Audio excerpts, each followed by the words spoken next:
So I'm in the car and I'm using the forward facing camera.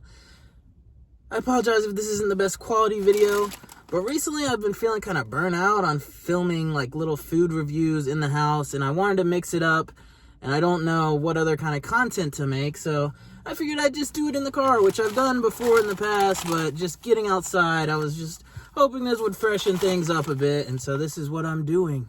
Sorry, not sorry. It's my channel. I'm gonna do what I want. Sorry if I'm being an a-hole, but this is just who I am. Anyways, we've got this teeny bag, no bigger than my head. I guess I do kind of have a big head. But these are the 2 for $5 chicken tender wraps here at Hardee's. They're looking pretty petite, pretty skinny. I got honey mustard and the spicy versions to sample.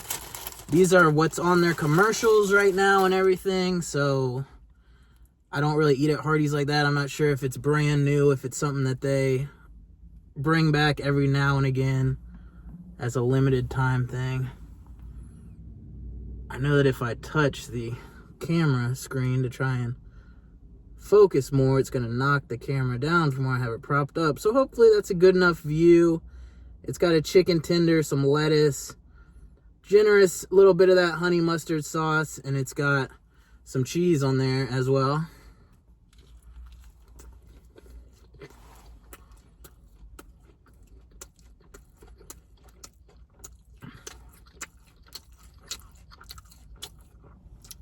Initial impression, not bad, not bad.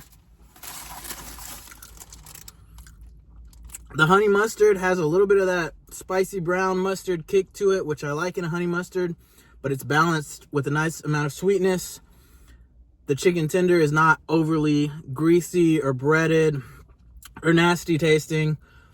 I would say decent quality. The chicken in the middle tasted, you didn't get a lot of that like fresh white meat in the center. It was kind of a little skimp as far as like a plump, juicy piece of chicken. That was not the case, but for Hardee's, I'm not going to expect super duper much. I'm just pleased that it's not overly greasy and oily or too breaded.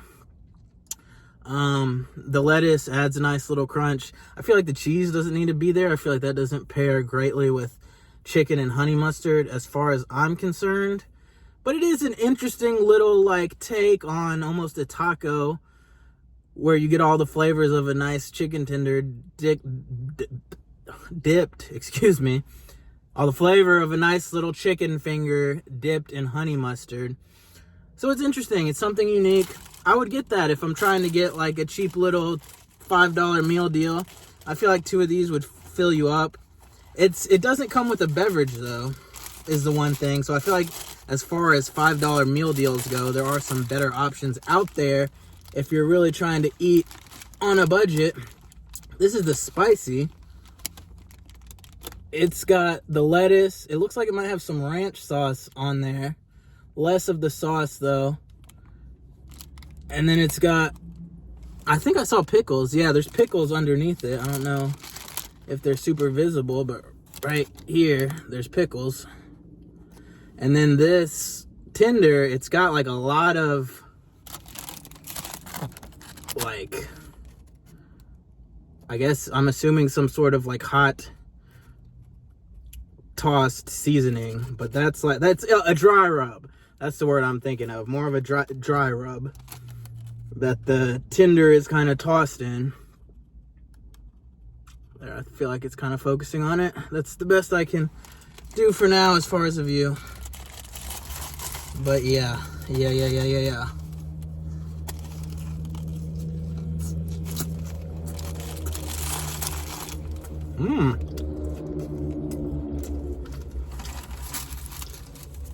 That's kind of nice too. It does have quite a spicy kick to it. Does not disappoint in that area. But the pickle works well to kind of liven that up, balance it out, bring a little coolness to it. The pickle and the lettuce works well, pairs nicely with that spicy dry rub. I like it. I think they're both about even. in my opinion. I don't think I liked one any more than the other. Scale of 1 to 10, I'd probably give both of those like a solid 7. I feel like there is some room for improvement as far as the quality of the chicken, but neither of those disappointed. I feel like both of those got some solid flavor to them, and I would say definitely if you want to try something new, you're in the mood for both tacos and chicken fingers, I think it's a solid option. I think it's not a waste of your time. The main thing I wanted to do in this video was kind of like ramble though. I felt like I needed to review something and do some main thing, but I kind of just wanted to ramble because this Hardee's location, I've been coming here a lot recently doing DoorDash, and it seems like they've always got issues. Like even just now in the drive-thru, I ordered at the little talk box, and then I pulled up to the window and I sat at the window for several minutes before he even came to take my payment. I think it might just be that they're short-staffed in there, but like every time I've had a DoorDash there have been issues. One time the person ordered like apple pie things and they said they didn't have them, and then so I called the customer to ask if they wanted to substitute for cinnamon rolls, and they told me to call them and see if they wanted to do that. And then once I called them and they agreed to do that, they wouldn't give me the order, and all the employees were like trying to call their manager because they weren't sure if they were allowed to do that. And so I was just thinking, like, why did you have me call the customer and act like that was an option if you weren't sure if you're allowed to do that? And then yesterday I went in there and the person had ordered a chocolate milk, and they just gave me a regular milk and said, we don't have chocolate milk at this store. And she just like gave it to me as she handed me the bag and everything. So I didn't really like think or have time to call the customer and verify. But then I was concerned that they were going to think I messed up and didn't check their order correctly. So I texted them and I like wrote out this long, like overly wordy text and was like, this text is in regard to your DoorDash order. At the store, they said they don't have chocolate milk and they gave me a regular milk. And then the person just responded and they said, all good. They said, all good, BBG. And I was like, is this dude calling me baby right now? Like, I'm like, he needs to chill. Like, I don't know if this dude's on one, what his situation is. But then I was like, oh, maybe he just typed bro and it like auto-corrected it, or he like was just typing fast and not paying attention. He was trying to call me bro. But for a split second, I was like, did this guy just call me baby over text? Like, that's weird. Like, I don't even know what's going on out here. And then after I was like all concerned about that. I walked out to my car and my car wouldn't unlock because I've got the little key fob that, like, you know, it has the sensor and everything, and you just push the button on the door to unlock it. And sometimes like the battery will die and it'll mess up. So I had this order and was all concerned about not getting the chocolate milk. Then my door wouldn't open, so I had to like take off, and it was like pouring down rain. So I took off my raincoat, put it on the ground, put the person's food on the coat, and like covered it up so it wouldn't get wet. And then you basically like take the key out like this. You know, you push the button, it's all automatic. And if the door won't open, there's like a button and you like slide it out and there's a key. So I had to do all that, and I knew how to do that, but I was already concerned. And then I was just like, oh, this is too stressful. So that's like my experience at this Hardee's. This Hardee's in my area. It just seems like there's always issues when I come here, but I saw the commercials and I wanted to review, and they didn't disappoint. I feel like those little taco wing thingies gave me at least one positive experience at this Hardee's. So I would encourage you to seek out a positive experience at a place where you've maybe recently had more negative experiences, and try to like overwrite that negativity with positivity. Let's focus on that in this new year and try to be more positive people and not a-holes like myself. Be better than me, people. Oh yeah, and then after all that happened last night, door dashing, I looked at my phone and it was at like 4%, but I still wanted to kind of do a couple more orders.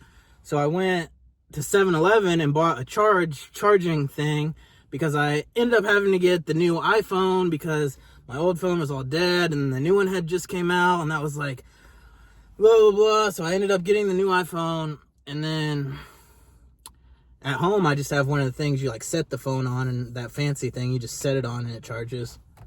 Oh no, we've lost our light. All right, there it is. But yeah, so I didn't have a cord in the car, and so I ended up having to go and buy a cord so I could continue doing the door dashing. But I ended up getting a couple more good orders, being able to pay for the charge cord. But then while I was like headed back from a farther away area, I'm like pulling up to this light, and there's this guy like walking across the street, and the other cars in front of me just go in front of him because there's no crosswalk. He's just like jaywalking illegally across this big, like massive intersection. And so I'm trying to be a cautious driver, and I stop to let him pass. And then I see him kind of like wave a little bit at me, like thinking he's just being nice because I'm trying to be nice and let him pass safely. But then the next thing I know, he like turns towards my car. He's walking in front of the car. He turns towards the car and starts walking directly towards the front of my car. So I'm just like, what the F is this dude doing? And so I just cut the wheel to the side and just start pulling forward and just pull around him. And as I'm pulling around him, he starts like reaching for the handle of the passenger door, trying to like hop in my car. And I'm just like, this dude has to be a crackhead. There's no way someone that's not like on some kind of serious drugs, there's no way anyone that's like fully sober-minded is going to try to just hop in a stranger's car. But this dude literally like, and I don't know how, like, I don't know him at all. He doesn't know my car. This is an absolute stranger. I don't know under what circumstance he would think that me stopping to let him cross the street is like a signal that I'm cool with him trying to like approach and just hop in the car. Like, it was so bizarre. And then, but I was so thankful, like literally, like I was just like so like shocked and like disoriented by that happening. That just seemed so bizarre. But literally, like as I was driving away and like talking it over to myself and just like so discombobulated by how weird that was, I was just like, I just thank God that I didn't hit this guy. Because literally, like when he started walking towards my car, my immediate reaction was like drive away, like pull around him and get away from him as soon as possible. Because I don't know what this guy has on him. I don't know what he's on. So my immediate reaction was just drive away as quickly as possible. And so I was just like, I just praise God that I didn't end up hitting him, trying to get away from him as quickly as I could. Because then that would have been a whole situation that I might have been liable for. So that was just sketch. I kind of wanted to tell that story on the channel, though, just to kind of mix up the content and tell some stories, but still wanted to get a little review in. So here I am holding it down in Hardee's parking lot. And yeah, I hope you enjoyed the video. Thanks for watching, everyone. White House, left wrist Clinton, right hand Clinton, Monica Lewinsky, everybody loves swag, swag Bill Clinton, car Bill Clinton, house Bill Clinton, I love women, love Clinton, swag, president's women, I got money, I got hundreds.